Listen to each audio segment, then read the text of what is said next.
wa gatanu Rugaba aratangaza ko imitwe ya FARDC, FDNB, FDLR na Wazalendo yagerageje kugaba ibitero mu birindiro bya twirwaneho biherereye Irugezi no kuri Poezero. Uyu munsi rero M23 bako yafasha kandi uduce turimo akitwa Kashukano, Kamuombe, Miyano, Bwuri, hano hose ni muri Ufumando, muri Ufumando groupement, ni muri tetwari ya Masisi. Ingabo z'u Burundi zimaze iminsi ziza ku bwinshi kongera n'urugendo rwa Perezida Ndayishimiye ari Kinshasa, kongera abamerceneri ingabo za Kongo. Ntabwo bashaka ko Minembwe igenda gutyo kuko badafite Minembwe biragoye gukontorora Uvira. Ngo rero barifuza byanze bikunze ko kontrola Uvira cyangwa gukontorora Baraka ndetse na Uvira ko byose kimwe da. So hano buriya impamvu bashaka gukuramo Minembwe no kugira ngo bakure igitutu kuri Baraka, kandi polisi bakura igitutu kuri Baraka baba bumva yuko bagiye kongera wenda gutuma n'umujyi wa Uvira uhumeka.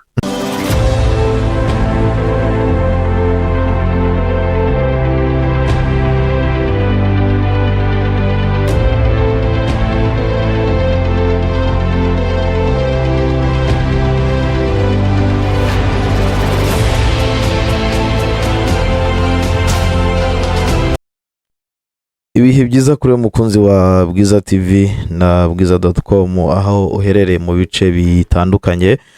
Reka nkuramutse nkwifurize amahoro y'Imana. Uyu munsi ni tariki 21 z'ukwezi kwa 8 mwaka 2026. Uyu munsi ni kwa gatanu aho abantu benshi bitegura kujya muri weekend, abandi baritegura isabato, abandi baritegura amakwe. Ni byinshi abantu bitegura. Kini kiganiro cyo kumanywa aho tugiye kureba amwe mu makuru abavugwa hirya no hino avuga mu bice bitandukanye. Nakubwira ko tugiye naho mu burasirazuba bwa Kongo, turaza kujyayo, turaza kujya mu Burundi. Ndayishimiye yagarutse mu Burundi nyuma y'uruzinduko yagiyemo ku munsi w'ejo. Muri gitondo nibwo yageze mu Burundi. Turaza kureba kandi mu Burundi amasoko akomeje gushya. Isoko ndibaza rirenga 10 ryamaze gushya, rya 11, aho abantu bakomeje kwibaza byinshi cyane. Turaza kandi kureba ku makuru avugwa ku gisubizo cyatanzwe na Zarias Ruberwa ugeze kuba vice president wa Kongo kuri Martin Fayulu kubyo yatangaje. Turaza kureba, turaza no kugera kuri territoire bihagaze gute. Tura mu itangazo ryayo yasohoye ryamagana leta ya Kinshasa, itangazo ry'ubwicanyi bukomeje kuba no gutera ama defense atandukanye ayo 23 muri Masisi bihagaze gute. Turaza kureba byinshi cyane uko ibintu bihagaze kuri aya manywa. Amakuru avuga kuri aya manywa na yahe ndaza kwandika kumwe na mugenzi wanjye Rudahunga. Reka twumve Damasi hanyuma tugaruke mu kanya. Tubahaye ikaze muri Prime Health Infinity. Ubu rwose biroroshye, nta mpamvu yo kwivuza ari uko warembye. Tugane tukugira inama zizewe kandi tuguhe produits z'umwimerere nziza ku buzima bwawe, zigizwe n'ibinini 80%, izindi zikozwe muri siro ndetse na powder zikomoka ku mugabane wa Aziya mu bihugu nk'Ubushinwa, Ubuhinde ndetse na Malaysia. Produits zacu zikoreshwa mu kwivura ndetse no kwirinda indwara zose zirimo iz'imyororokere ku bagabo n'abagore, kubura ubushake, gucika intege mu gikorwa no kutabyara, prostate, umwijima, umuvuduko w'amaraso, diabete, stroke, impyiko, umugongo, amibe, igifu, hemorrhoide n'izindi ndwara zose zananiranye. Abari muri Leta Zunze Ubumwe za Amerika naho twahagejeje stoke. Abari muri Canada, Australia, Europe ndetse na Aziya namwe dukoresha iposita ndetse na DHL mu gihe cy'iminsi 7 gusa. Imiti bayamaze kubageraho. Kubari mu Rwanda ku Gisenyi ni ku muhanda w'Amadepo ibumoso umanukiye kwa Karaveri. I Kigali ni umuhanda uri inyuma y'isoko ujya Kigali Parents hakurya restaurant yitwa Vision. Wanadusanga kandi Goma ni muri gare centrale Dogoma hafi ya Rompwe umuryango wa kabiri aho bisi zisohokera. Turabibutsa yuko Igoma na Gisenyi twamaze kubagezaho massage kugira ngo dufashe abakeneye kinetherapy, imitsi ndetse no kurwanya stress. Ku bindi bisobanuro waduhamagara kuri 0782 99 057 Tubahaye ikaze muri Prime Health Infinity.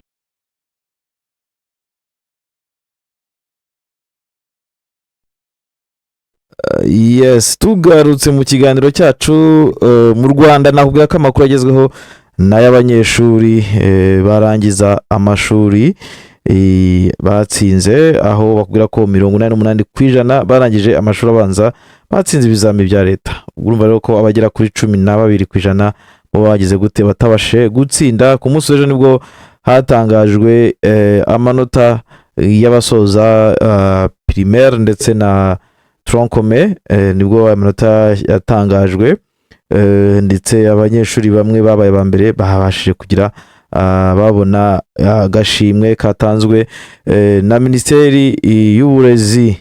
Aha rero twavuga ko niyo nkuru ivugwa cyane mu Rwanda, aho nyine bagaruka cyangwa se abantu bagenda bagaruka kubara abana bagiye batsinda ndetse no ku manota yabo. Rudahunga, weho iyi nkuru y'abanyeshuri batsinze urayivugaho iki? Ikintu nayivugaho, nabonye ahubwo biri kuvuga yuko leta izagira ikibazo cyo kubabonera amashuri cyane cyane muri interina, ariko interina niho nabonye hari ikibazo gikomeye cyane. Bitewe n'uko abana benshi buriyo batsinze hari amashuri baba barasabye. Ubwo rero ugasanga bagiye kuniganira wenda muri ayo mashuri, ugasanga bamwe mu bana barimo kubohereza kure aho ababyeyi babo donc baba batifuza.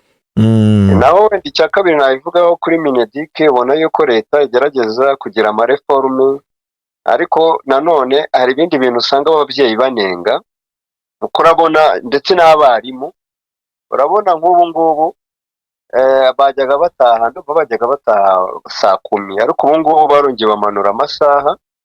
Noneho kumanura amasaha ukumva ko abarimu ubundi numvishe bayamanuye bayageza sangahe? Ndumva baragejeje saa 9 hafi nyuma saa 9 nibwo bavanye saa 10 bamanuraho gatoya bageza saa 9. Noneho ugasanga abarimu barinuba bavuga bati ko mumanuye amasaha akaba makeya kandi amasomo twari dufite ageza mu masaha ya saa 10 mutarayamanuye. Bazige methodology zigabanye ntuza modire zabo nabo ntibagende. Ubwo se kwiga cyane nibyo bituma kwiga amasaha menshi nibyo bituma umwana atsinda, cyangwa ahubwo uburyo methodology yawe umwarimu yateguyemo nituma umwana atsinda cyangwa basha kubyumva? Ariko nabwo umuntu yabumva meki kuko ntago nabumva Rudaho, kubera ko jewe naje gusanga niyanganira nari narasoza impamvu nyine babisobanura, kuko hari modire baba bafite. Ariko ukubita urusyo ukome n'ingasire ntuze guhagara kuri side y'abarimu gusa, kubera ko kwiga amasaha menshi icyo bikora binaniza umunyeshuri kurenza uko yafata, ahubwo methodology kacinga. Yego, nyanganira mbaze sozi cy'abarimu babivuzeho ndajya no kuri leta. No kuvuga ngo bo ari amasaha barabahaye bijyanye n'amasomo batanga, kunumvisha babisobanura bo ubwabo. Hari amamodire baba bafite bagomba gutangamo no mu masaha azwi. Noneho rero niba ugabanyije ayo masaha, ubwo birasaba ko ya masomo yose bagombaga gutanga ku munsi bagomba kuyaminimiza bakakira muri ayo masaha babahaye. Aricyo kintu rero binubira bavuga bati niba porogaramu idahindutse tugakomeza gukoresha ya porogaramu yari ifite amasaha menshi, no kuvuga ngo bihita bijya ku mutwaro wabo. Icyo rero nawe ushobora kucyumva. Nge ntago nyumva, kubera ko barekaramye bavuga ko amasaha yagabanyutse amanota amasomo akagumya kubaho. Ntago nyumva. None umwarimu ni iki? Umwarimu nyine nuko ari beyond y'abanyeshuri, so ntategura isomo rye. Niba yarigishigishaga isaha 2 arijyane ku isaha n'igice cyangwa isaha 1, ibyo ntibishoboka. Gusa na minisitiri n'ubisha mubaza ibijyanye n'amareforme y'abahindagurika, avuga ko uko ubundi ahandi mu bindi bihugu byateye imbere ubusanga bafite porogaramu idahinduka ku buryo ishobora kumara nk'imyaka 30. Kujya nko mu Busuwisi ugasanga porogaramu bafite ntabwo ihinduka. Aho ni mu Busuwisi, mu Rwanda Rudaho. Mu Rwanda ujya kubona ukabona abana ngo nk'ubu ngubu mbere ibiruhuko bikuru byatangiraga mu kwa mbere, ubu ngubu barongeye barabihinduye. Ibyo bintu by'amareforme rero bihindagurika. Minisitiri agize ikintu abivugaho, avuga yuko ngo education irimo urayubaka ahanini ntabwo ugendera kuri nuza reforme imwe, uhora uhindagura ureba icyafasha kugira ngo education ibashe kuzamuka. njyewe ntago natinda kuri reforme cyangwa se kuba bahindagura cyane cyane tugiye ku kintu cy'amasange nicyo nihagarariraho. Wenda icyo nareba ukireka wenda hahinduka ubumenyi aribwo budatangwa neza, ariko niba bahindura timetable cyangwa se bagahindura amasaha, ariko ubumenyi abanyeshuri bakabasha kubunguka ntacyo bintwaye. Ahubwo ikintu ngireba ariko abarimu nabo baravuga bati tsoke kugabanya amasaha natwe twabyungukiramo, ariko bikajyana na modire yayo. Modire niba yazigabanye ibintu byinshi se ubundi byo bigisha byose abantu barabifata. Reka twibaze ufashe uyu munsi ku isoko ry'umurimo tujye duhuza education n'isoko ry'umurimo, tunahuze na vision y'igihugu. Uyu munsi ku isoko ry'umurimo ibintu abana biga mu mashuri barasohoka bakabikoresha, ese bihuye n'isoko ry'umurimo turimo? Kubera ko ibyo bihugu tuvuga uzasanga nko mu bihugu nka Canada dusanga abanyeshuri batagikeneye kwiga za lisansi ngo bagire za doctora, ariga za diploma imyaka 2 muri kaminuza akavuga ati genda soje birahagije. Mu gihe twebwe duhangayitse dushaka doctora, ariko mu by'ukuri tutazigera dukoresha ku isoko ryacu. Nacyo kibazo ubona dufite hano mu Rwanda. Education ntabwo ijyana n'isoko ry'umurimo rihari. Rero n'abarimu nabo icyo mvuga ubwo abarimu nabo nibahindure nyine time bakoresha igihe bafite bakibyaza umusaruro. Oya abarimu urimo urabarenganya Meki. Nta nubwo nanabarenganyije, gende gutanga idea yanjye, gutanga igitekerezo cyanjye kidafite uwo kibasira. Icyo mvuga cya mbere, niba hariho kuvuga ngo amasaha yagabanyutse, yego, hanyuma mfite amasomo nigishaga amasaha 2, none sigaranye isaha 1, ubundi nk'umwarimu binaniranye gute kuryo isaha 1 nayigishamo abanyeshuri? Time is money. Yabona ikintu cyabaho uko leta yashyiraho porogaramu ijyanye n'isoko ry'umurimo y'umwana azajya arangiza kukunoza ku isoko ry'umurimo bamukeneye. Ahubwo wakwibaza udahuza ikintu wakwibazaho cya mbere, nyuma tubare nk'abo banyeshuri bazareka kwiga nyine tuvuge muri ayo masaha, nyuma ayo masaha bagabanyije abanyeshuri bazajya gukora iki? Icyo nicyo wakwibaza, sibyo? Twibaze tuti nyuma bataga saa 11 none bagiye gutaha saa 9, ayo masaha 2 basigaje umunyeshuri azayakoreshamo iki? Mu rugo bari bamukeneye, hanyuma wirirwa kuri internet. No, simbizi wasanga wenda Minisiteri ya Education igiye gushyira siporo cyangwa igiye gushyira mu bindi. So hari byinshi byo kwibaza, rero twibire muri education twigende ibyo biranaturenze nibirebire. Education irarenze, leta cyashyiraho imbaraga, ariko akantu nasorezaho education ni bareba buri kuko umwana bararangiza secondaire atabasha no kuba yakwandika ibaruwa yisaba akazi, cyangwa se tureke na secondaire na university. Umuntu akarangiza university utamubwira, sibyo ko ubungubu wenda ikoranabuhanga ryaraje bibafashamo, ariko nabwo araterura kujya imbere muri noze interview nabyo bikamunanira. Ni ikibazo dufite. Yes, twagiye guhari mu Rwanda nyine nuko nahise nkukubitiraho kugira ngo numve uko bivugaho. Education iraturenze ni ibindi ariko se wigeze wigishaho Rudaho? Wigeze wigishaho? Oya ntabwo nigeze mba umwarimu, ariko ari amahugurwa najyaga ntanga bameze nko gutraininga. Ubona ntabwo biba byoroshye. Uzanigisheho wenda nko muri secondary cyangwa se muri kaminuza wumve. So reka tugende turebe uko ibintu bihagaze. Nabonye mushiti wa Paul Biya ngo yagarutse gusura Cameroon. Perezida asura igihugu cye. Nabonye ibinyamakuru birimo biramuvugiraho ngo yasuye Cameroon mu rugendo officiel rw'iminsi mike agahita asubira mu Busuwisi. Kandi ari perezida w'igihugu. Perezida w'igihugu yaramaze amezi 2 adahari. Yumva rero ngo perezida w'igihugu amaze amezi 2 atari mu gihugu. Ntabwo ari ubwa mbere kwa Paul Biya, ibi ni ibintu bisanzwe muri Cameroon. Akesha kuza kumusereza ngo bagiye kota izuba ku birwa bya Malte, cyangwa se ngo yagiye mu Busuwisi. Mu Busuwisi niho akunda cyane i Geneve. Ubwo rero yageze ku myaka 93, ariko bivuga ko yaramaze igihe mu bitaro atarembye, ari wenda ariko akundi baba bamwitaho bare bakora checking.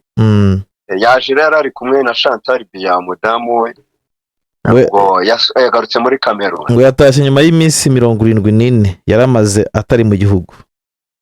Urumva ni iminsi irenga amezi 2. Urumva ni myinshi.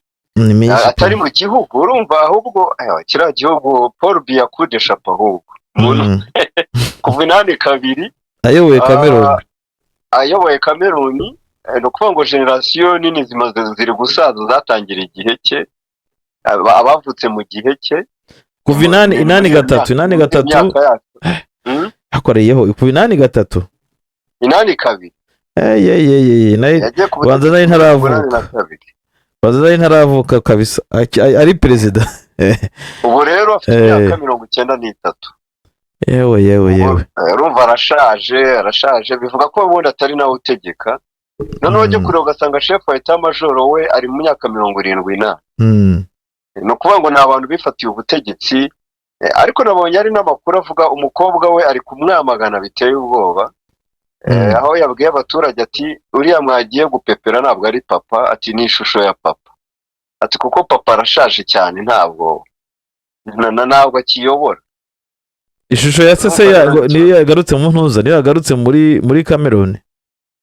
We yashakaga kubereka yuko nyine uwo babona atari nta mbaraga gifite, kuko Paul Biya we yafashe ubutegetsi nyuma ya Robert Mugabe nawe yafashe mu 1980. uyu munsi we nawe ntaho hari. Urumva rero ko Paul Biya amaze igihe so ngo baduwaye basigaye mamaze igihe kinini muri Afurika ku butegetsi. Hari Paul Biya, hakaza Ngwema uriya wo muri Guinea Equatoriale, ndetse hakaza na Perezida Museveni. Nibo ubu ngubu twavuga bita abaduwaye ba Afurika kabisa. Kuko yego barakubwira ko bakuze cyane.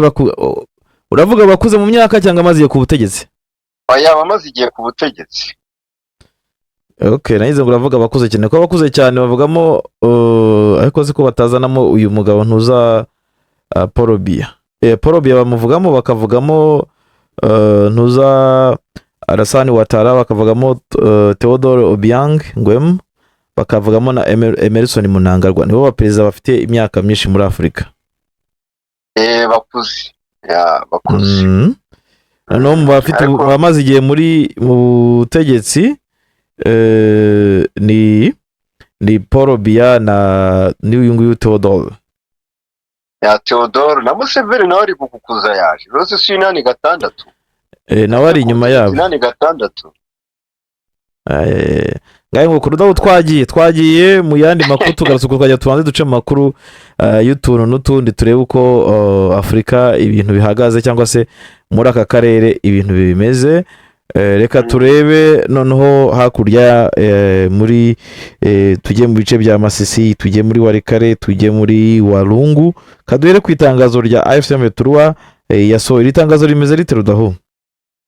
AFC 23 yasohoye itangazo yamagana ibikorwa by'ubwicanyi, aho coalition irimo Wazalendo, irimo FRDC, ingabo z'u Burundi, no kuvuga ngo ya coalition yose yagabye ibitero, iri kugaba ibitero bya drone ayitwa Runtukuru muri axe ya Nzibira ndetse no muri axe ya Minembwe, aho drone ngo ziri kuvuza ubuhuha.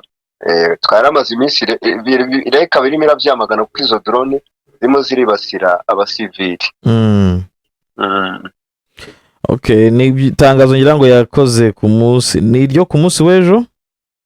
Ntabwo iryo ku munsi w'ejo, nabonye ryasohotse mu gitondo. Umunsi w'ejo yarikoze, ndetse n'ubu mu gitondo yamaze gusohora amatangazo ko yanavuga ko hari n'abakadire politike ejo bagera muri 200 barangije ingando amahugurwa. Yego iryo uvuga rimaze amasaha 3 bavuga ko coalition ya FRDC, FDL, Wazalendo n'ingabo z'u Burundi ngo bakomeje ibitero byo kwataka abaturage b'abasivili. Rero hano muri bigaragara ko coalition rero yagarutse. Yego hano muri Ntukuru ndetse banashyizeho n'imirambo y'abantu n'inkomere. Bigaragaza nyine uko abaturage bagiye bicwa. Hano rero M23 kavuga ko muri aba bahuye n'ibibazo harimo abasivili biganjemo abagore n'abana, bahuye n'ibi bitero ry'iri huriro, ikanagaragaza ko ikindi muri axe ya Minembwe naho hakomeje ibibombe. Ruva ni itangazo rivuga ibice bitatu, hari ahangaha muri Warungu, muri Runtukuru ndetse na Nzibira. Ahangaha naho niho bari kuvuga, hanyuma hagahita haza muri axe ya Minembwe. Axe ya Minembwe nayo coalition ikomeje kuyisirisimba Rudahu, yakomeje kuyisirisimba kubera ko barakaniye ingabo z'u Burundi zimaze iminsi ziza ku bwinshi, kongera n'urugendo rwa Perezida Ndayishimiye ari Kinshasa, kongeraho abamerceneri, ingabo za Kongo. Ntabwo bashaka ko Minembwe igenda gutyo, kuko badafite Minembwe biragoye gukontorora Uvira. Ngo rero barifuza byanze bikunze gukontorora Uvira cyangwa gukontorora Baraka ndetse na Uvira ko byose kimwe da. So hano bakaba buriya impamvu bashaka gukuramo Minembwe no kugira ngo bakure igitutu kuri Baraka, kandi polisi bakura igitutu kuri Baraka baba bumva yuko bagiye kongera wenda gutuma n'umujyi wa Uvira uhumeka. Ndetse ubwo urumva Baraka iramutse ifashwe ni ukuvuga ngo Karemi niyo yabikurikiyeho, barabura imijyi itatu icyarimwe. Yego, so hano bakaba ko hari ibitero byibasiye abasivili hakoreshejwe indege za kamikaze zitagira abapilote ndetse na TK-6 cyangwa se KET-6. Bino ngo byateye impfu z'abantu ndetse ibikorwa remezo by'abaturage nyine byangiritse cyane. Bavuga ko ibikorwa by'urugomo ngo bikorerwa abaturage b'abasivili bikomeje nyine, amahanga akomeje guceceka, akomeje kureberera bino bikorwa. Ati nubwo ubutegetsi bwa Kinshasa ngo buvuga ko bufite inkunga nyine, ngo bugaragaza ko bufite ya nkunga yabwo ya politike ndetse na diplomasi, nafite n'amafaranga, ngo akavuga ati rero mbese urebye hano no kwibasira M23 irasa nkaho igaragaza ko amahanga yacecetse kubera iki, kubera ifaranga rya Kinshasa. Urumva Rudahu? Ubundi se tureke n'abataraha ayo mahanga batarayaha amafaranga. Amahanga yigeze avugira mu 23 ryayo. Mbere hose rwose, na mbere yuko Goma ifatwa abantu birwaga bapfa buri munsi, banatwikwa ahubwo banaribwa.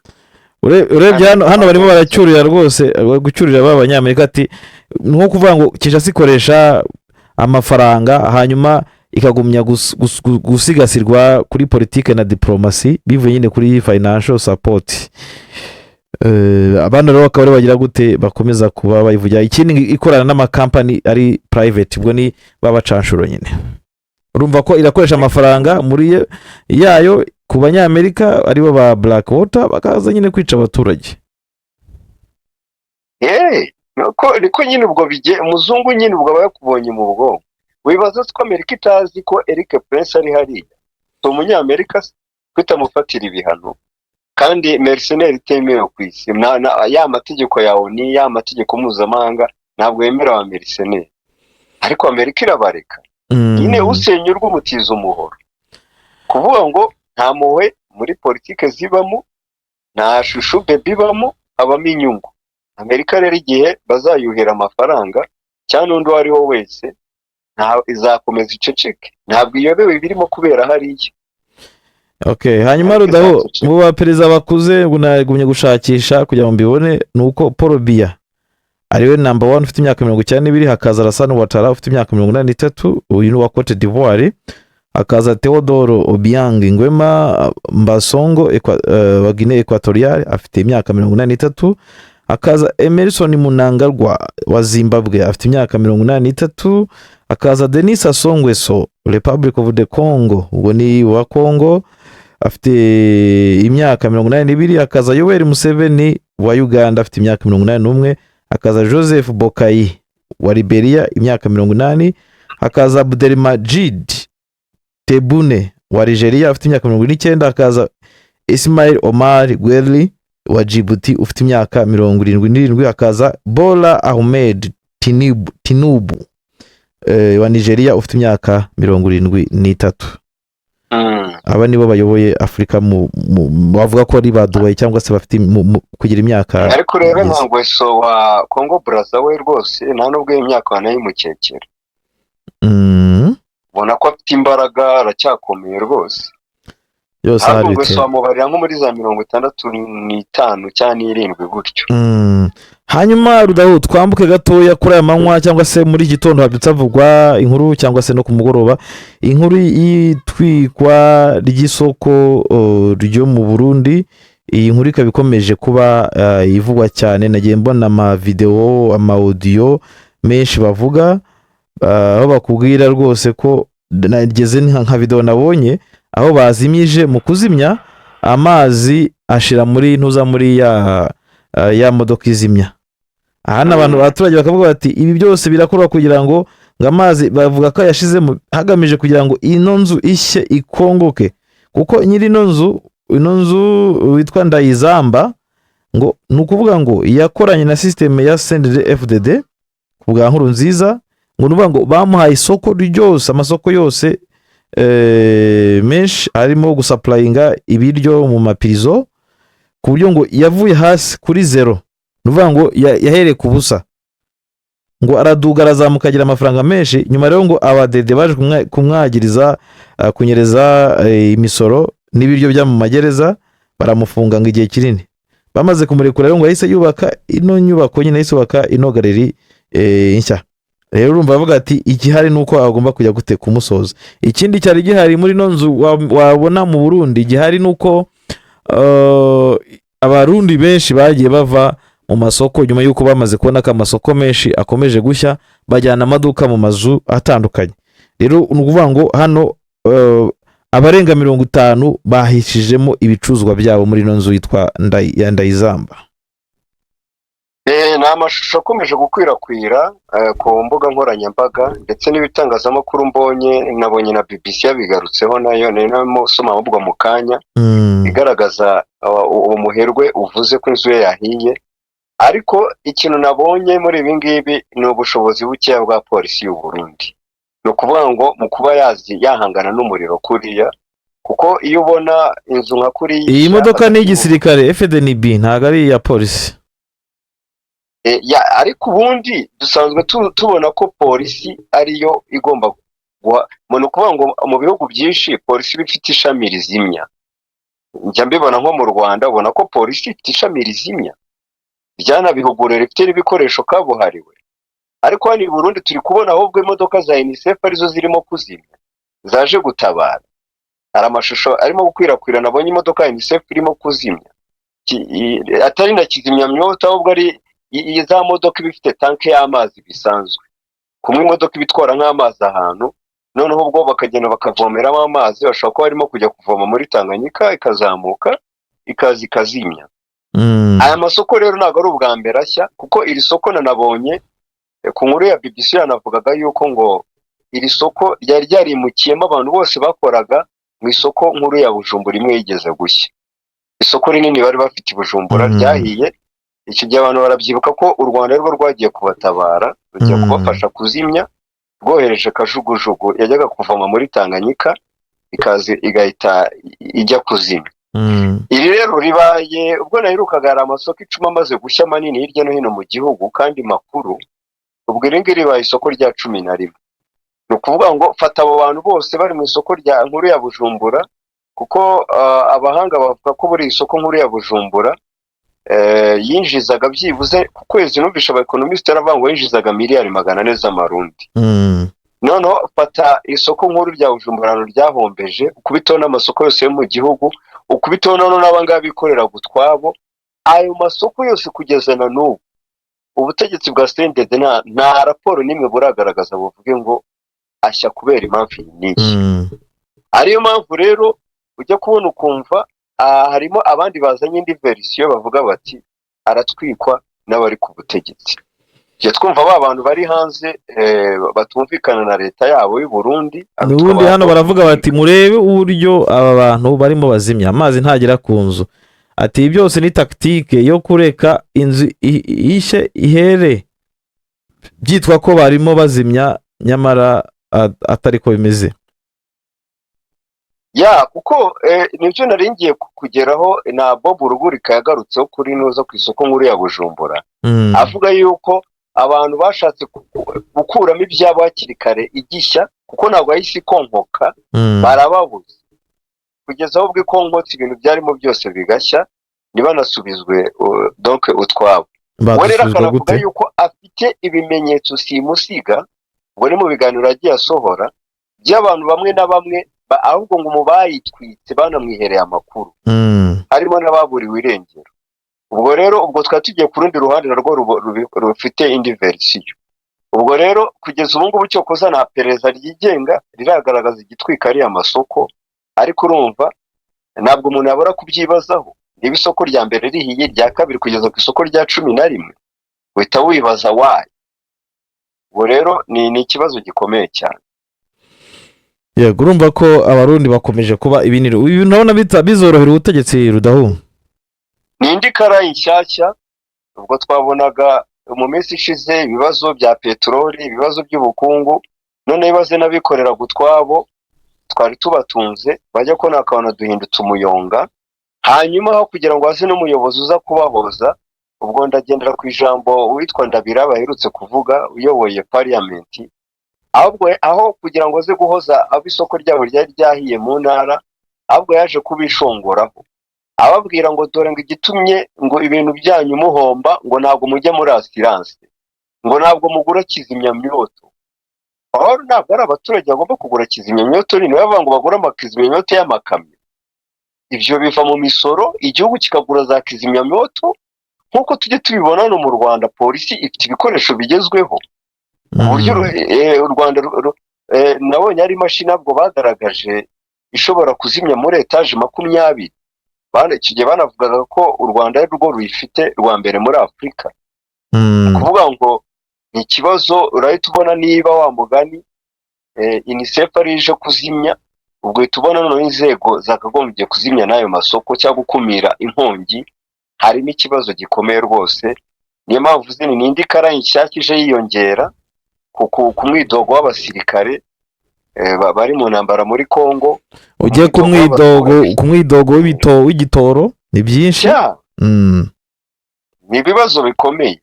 noneho bakaba bagiye kujya mu matora, harimo ibintu bishya kandi umujyi ahandi wenda byabaga ari mu ntara, noneho ibibazo ni mu mujyi rwagati. yes, dufasha akaruhuko turagaruka mu kanya tujya no ku zindi ngingo. okay. Ready to build an international career from Rwanda? Learn in-demand truck dispatching and call center skills through live online training. Gain practical experience, improve your professional communication, and earn your certificate. With a laptop, internet, and good English, you can prepare for exciting remote career opportunities. Registration is now open, limited seats available. Enroll today and take the first step toward your future.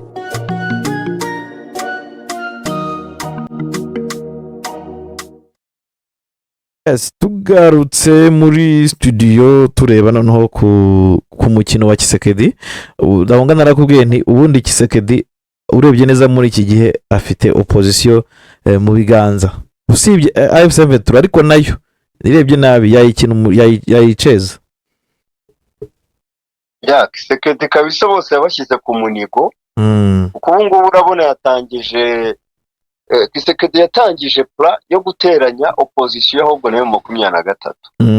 noneho yarangiza ikibikwereka. reba Ruberwa yamaganya amagambo bikomeye Fayulu yarutse kuvugira kuri televiziyo mu Bufaransa, avuga ko abanyamurenge atari abakongomani ari abanyarwanda bakwiriye kwaka ahubwo ubwene gihugu. ngo nacyo bitwaye ko bakwaka ubwene gihugu bakabuhabwa. ntabwo abanyamurenge bakwiriye kwaka ubwene gihugu kuko ubwo barabufite. yego, ni abakongomani by'inkomoko. biriya byo kuvuga ngo ni abanyarwanda na Tito Rutarema araherutse kubisobanura, ni mu bijyanye n'umuco na origine, ariko ibijyanye na nationalite ni abakongomani. Nkunze gutanga urugero rw'abari abazungu bari South Africa, b'abongereza n'abahorande bagiye muri za 1,000, ariko nubwo bafite origine y'abongereza, ntabwo South Africa ibita ko ari abongereza, ibita ko ari abasud Africa, aho bakunze kwita abafrikane bakomoka mu bahorande. ubwo rero iki ni ikibazo Ruberwa nawe yacyamaganye ku rwego rukomeye, avuga ko Fayulu we yarimo avuga ko ngo abanyamurenge bazavuga ururimi bavuga ngo ko muri Kongo we yihaye urugero avuga ko akomoka mu bwoko ngo bw'ababambara yamuhaye urugero yatanze urugero ubwo ni Fayulu Ruberwa niwe watanze urugero avuga kuri Fayulu kuko ari uva mu bwoko bw'ababambara nibyo ndabizi nyine ko mutanzeho urugero ariko nuza Fayulu kuri TV5 we yari yatanze urugero avuga ngo muri Kongo buri bwoko baba bufite ururimi rwabo avuga ko ari umubambara akomoka bambara ikomoka muri Angola ari byo biriya nuza Ruberwaje gusubiramo noneho Fayulu yavugaga ko ngo avuga ikibambara none aravuga ngo abanyamurenge nabo bazamubwira ururimi bavuga ngo ko ikinyamurenge atari ururimi ngo bavuga ikinyarwanda urumva arahana ashaka kubinura ashaka kwerekana biriya Tito yashakaga kuvugaho ariko noneho akabivanga Fayulu agahita avuga yuko abanyamurenge bagomba gusaba ubwenegihugu atari abakongomani ari abanyarwanda ibi rero niho nyuzo Ruberwa nabwo yaje amwibutsa ati bambara ikomoka muri Angola ati baje muri Kongo mu 1895 mu gihe twebwe abanyamurenge twaje mbere y'ababambara mbere yaho imyaka magana mbere yabo ati si ubwo umukongomani ninde yaba hagati y'abanyamurenge n'ababambara urumva ni intambara imuhuje hagati ya Ruberwa ubungubu babashinja ko ari muri FCM 23 ndetse na opposition aho ni ku ruhande rumwe noneho akazi uruhande rwa kabiri rwa Patrick Muyaya nawe yahise asohora tweet ndende agaragaza ijambo perezida aherutse kuvuga wa Kongo Kisekedi mu kwa kabiri nawe Fayulu bwararimo yemeza ati nkurikije ijambo na perezida w'igihugu yavuze twebwe abanyamurenge tubafata nka compatriote n'abanyekongo urumva ukuntu ahise adundamo akantu ati n'abanyekongo ati n'ikimenyimenyi dufite abanyamurenge bapfira ku idarapo ryacu ubwo avuga b'abasirikare ubwo ni ukuvuga iki rero hari igice kimwe cya 23 kiri gusubiza ba Fayulu noneho ubwo hajemo n'ikindi gice cya leta gihagarariwe na Muyaya kiri kwamagana ibya Fayulu gusa ubwo urumva Kisekedi ahubwo atarimo kubashyira mu gatebo kamwe abanigiramo kuvuga ngo atangiye kubateranya ni nko kubwira abandi b'abarwandofone ati twebwe turabemera none duhuriye na Fayulu Fayulu nawe ati ntabwo tubemera undi mwanya atariko ubu Fayulu nawe afite akajagari mu mutwe undi mwanya ati no mwebwe nubwo muri u Rwanda ariko muri abakongomani umwanya umwe aremera bamwe ko ari abakongomani undi mwanya ngo ni abanyarwanda akabivangavanga ariko hano Fayulu nawe yazaniyemo akandi kantu aravuga ati ikibazo cya Kongo kirimo ibice bibiri ari ikibazo kiri interne na externe ikiri interne ni twebwe cya opposition turi kuganira twese hanyuma ikiri externe ni u Rwanda rwinje ku butaka bwacu uwo ni Fayulu kandi rufasha 23 23 rero nk'uko leta iganira na Doha kuki bajya kuganira Doha ku banyamahanga wayi ibibazo 23 ifite itazi imbere ya opposition imbere ya noza societe civile imbere y'abanyekongo natwe tukabyumva tukazabifataho umwanzuro ariko urumva ko noneho ahantu nuza arimo arabicangira uyu nuza Fayulu ubwo arimo accepter arimo arabona hari M23 akaza n'abanyamurenge ashize ku ruhande bo rwose atemera yuko ari n'abakongomani bo avuga ko bagomba gusaba iki bagomba gusaba ubwenegihugu urumva rero harimo agatogo muri opposition gakomeye cyane hagati ya Kisekedi urimo kubateranya na M23 ari mpamvu ubona na Ruberwa bahagurutse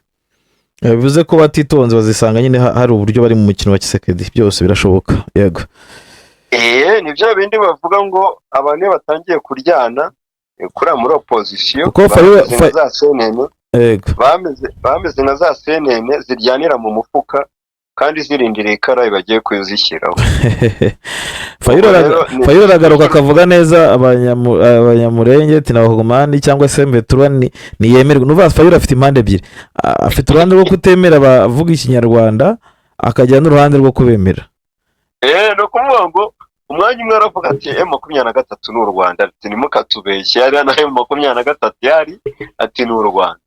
Ati ariko noneho umva umunyamakuru yamubazaga ati se noneho kuvuga ko ari u Rwanda kandi warangiza ukavuga ngo urabashaka ko baza mu biganiro ngo na opposition, ngo arangije aravuga ati rero atari ibibazo bibiri, hari ikibazo kiri interne n'ikibazo kiri externe. Ikibazo kiri externe ni u Rwanda, Kongo nigenda iganire n'u Rwanda. Ikibazo kiri interne turemera ko muri M23 harimo abakongomani. Yatanze urugero ati ntabwo najya kuvuga ngo nta bakongomani barimo kandi ndimo ndabona nuza Corneille Inanga. Si Corneille Inanga ati ni umukongomani atari ko wahawe ibiceri, bavuga yuko ngo ari manipire ngo nuza na cause externe. Ati kubw'ibyo rero nibaze tuganira. Ariko noneho hagera ku kibazo cy'abanyamurenge bo rwose kategorikuma ntabwo yemera yuko ari abakongomani. Avuga ko abanyamurenge bo rwose ari abanyarwanda. Hanyuma rudahumwa nkubwira ngo kuri ahitwa Remeka M23 yagaragayeyo iriyo abasirikare bariyongera ku munsi w'ejo, niho twavuze ko Remeka yabaye tombe n'utundi duce twishi cyane twabaye tombe twagiye mu M23. Biragaragara ko noneho abasirikare bayigezemo bagaragaye ibyishimo byinshi bikomeye cyane kuri ukaba bavuga ko muri Masisi M23 totaloma ikontorora icyo bita ufamando ya mbere. Nuduce nabonye ngiye kwigarurira Masisi bureraga tubona ko Masisi na za Rucuro aracyarimo ibipengeri cyangwa se ntabwo bigeze bakubura neza neza. Aracyarimo ibihanga, hari sabotage ihoraho.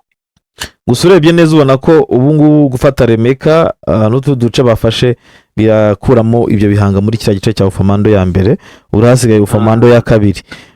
Ubwo ko iyi mirwano nyine yabaye ahantu henshi cyane henshi hitwa Chingete, Katugunda, Miko, hose akubwira ko byaje kurangira Wazalendo nyine zigize gute zikubiswe inshuro zirirukangwa ni Wazalendo zirimo FARDC, ingabo z'u Burundi. Ni uyu munsi deja byanabaye bimwe, ingabo z'u Burundi, FDLR bose bakubitiwe rero muri kiriya gice, barirukanka rudaho. Barirukanka. Ariko ikintu umuntu yavuga Wazalendo nabo mubona ko bamaze kumenyera inuza ishyamba. Iki gihe cyose bamaze barwana, sabotage izahoraho. Wenda kubambura ibice bikomeye biragoye, kubambura ibice bikomeye twirwaneho cyangwa 23, ariko sabotage yabo no gustressa rwose bizahoraho. Ibyo ni ibintu mbona bitazacika vuba.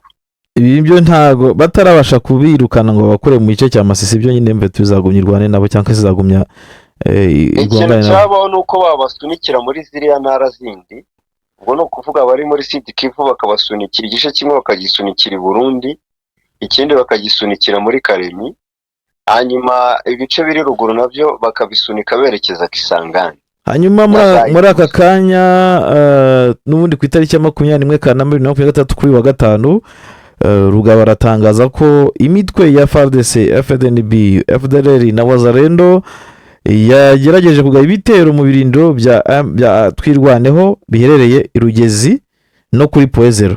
Naho bahageze se ko babigiye ku bindi ngo abanzi b'amahoro ngo bahuye n'igihombo gikomeye cyane. Uyu ni Rugaba bivuga ati barimo guhunga mu kajagari berekeza kwa Murima. Ati ni nagatete tikomeza kuramba MDP M23 tuzatsinda intambara dufite ishema. Uyu ni Rugabo, iyi ni Rugaba bitangaje mu kandebe igihe gishize. Ashize sare hasha nta n'iminota irashira di. Ni minota 6 turi muri kino kiganiro. Isaa 7:50 n'ingaye n'ibiri. Ubwo no kuvuga ko biriya bice birasaba ko rwose bizi kugira ngo igire amahoro turaduce ture strategique badukuramo. Agomba no kuvuga ngo ibyo bice byose nizo ntwaro zo zituruka i Burundi nuko batarakontrola ikiyaga cya Tanganyika. Bataragikontorora baracyafite menace. Ubwo muri rusange bataragira baraka ntacyo bafite, baracyari ku ikarayi rwose. Baracyagoranye. Buriya bafite baraka menace zahita zigabanuka. Kugira baraka bazaba biyemeje kurinda baraka no kuba bakuyemo Uvira zahita batombe.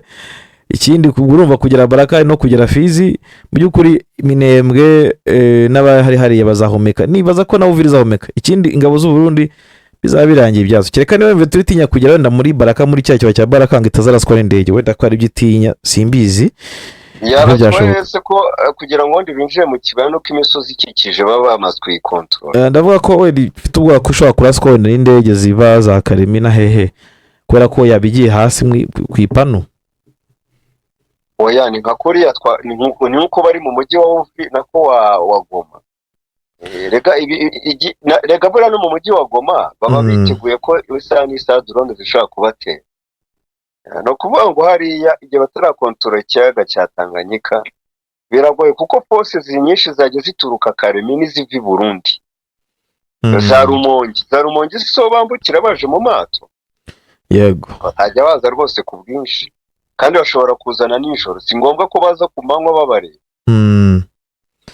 So kuri uyu munsi rero M23 bako yafasha kandi uduce turimo akitwa Kashukano, Kamuombe, Miyano, Bwuri, hano hose ni muri Ufumando, muri Ufumando groupement ni muri teritwari ya Masisi.